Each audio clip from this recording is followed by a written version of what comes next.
But let me go to the question of the level of our gross debt. Because as I see the President's proposal, we get to a gross debt of over 100% of our GDP and just stay stuck there. So it's true the debt is stabilized, but it is stabilized at a level that is too high. Why do I say 100% of GDP is too high?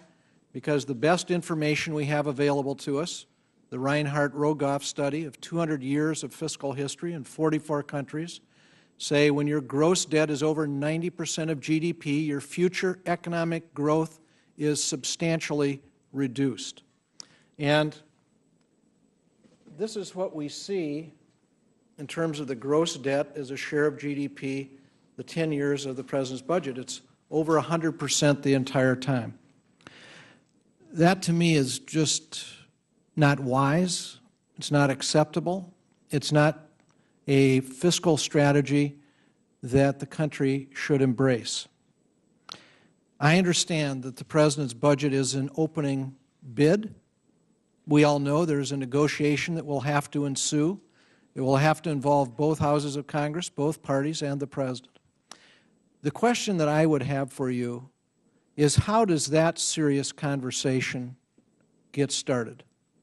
We have a budget, but a budget, as you know, is purely a congressional document. It never goes to the President for his signature or veto. So the question I have for you, and the question I think many of us are struggling with, is how do we get to the serious discussion of getting not only the debt stabilized. I'll grant you, you do that. To me, that is not enough, because the second step is we've got to work this debt down. And just stabilizing it for 10 years at a level that's too high, that can't be the answer. At least it, to me, cannot be the answer. So how do we get, in your judgment, this more serious negotiation started?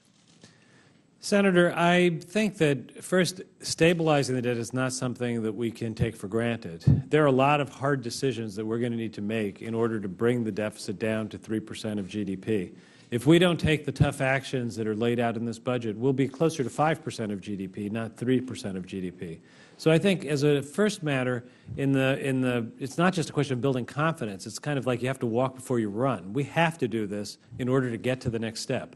So I think that when we describe this, when the President has described this budget as a down payment, I think it's important to note that getting that down payment is in and of itself going to be a hard accomplishment, and it's something we're going to need to work together on, because I know there's a lot of things in our budget that will not be immediately accepted, and we're going to have to work towards a set of policies that get us there. In terms of the long term, you know, I think the process always begins with the President putting a budget on the table. The President has a comprehensive, responsible budget. That's the first, not the last step in the process. The President has worked very hard to try, in the State of the Union, in his budget, in his remarks today, to establish an atmosphere where we can start to build trust that builds on the success we had at the end of last year, where I think there was a process of beginning to learn how to work together across party lines. I've worked on bipartisan agreements from both ends of Washington, from the Congress when I was in the Speaker's office in a Democratic Congress and a Republican White House, and from a Democratic President's White House working with a Republican Congress. Developing that relationship of trust is the key to there being success. And I think that we have tried very hard in everything we've done in this budget to put things on the table, to expand the range of things that can be discussed. But it's not always the case that putting a specific proposal out there advances things most quickly. And I personally believe that if you look at the last 20, 30 years, sometimes putting out a proposal slowed things down because it polarized the sides and they dug in. We need to figure out a way to have a conversation that gets the parties talking together. So I can't give you a date or a time. I think that we've put a budget forward. We have a lot of immediate issues facing us in terms of the funding of the government after March 4th, the extension of the debt ceiling in the spring, the budget resolution that Congress has to pass. I would say that one of the things I believe is we have to separate these issues. We should do the things that we have to do to keep our business going, And we have to figure out how to engage on this as different plans are put down and we see what the differences are and look towards working together towards the middle where we can agree. Let me just say this to you, because I'm going to try to follow 5-minute rounds. You know, I have enormous respect for you. I know what you did.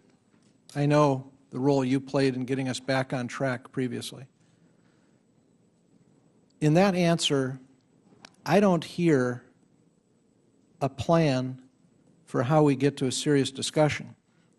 I hear the reasons for doing the budget proposal that's out there. I understand that. I might even accept it. But I can't accept it if I don't hear a way forward that gets us to the discussion we have to have. Because it cannot be the answer that we're going to have a debt over 100% of GDP throughout the next decade. That cannot be the answer for this country.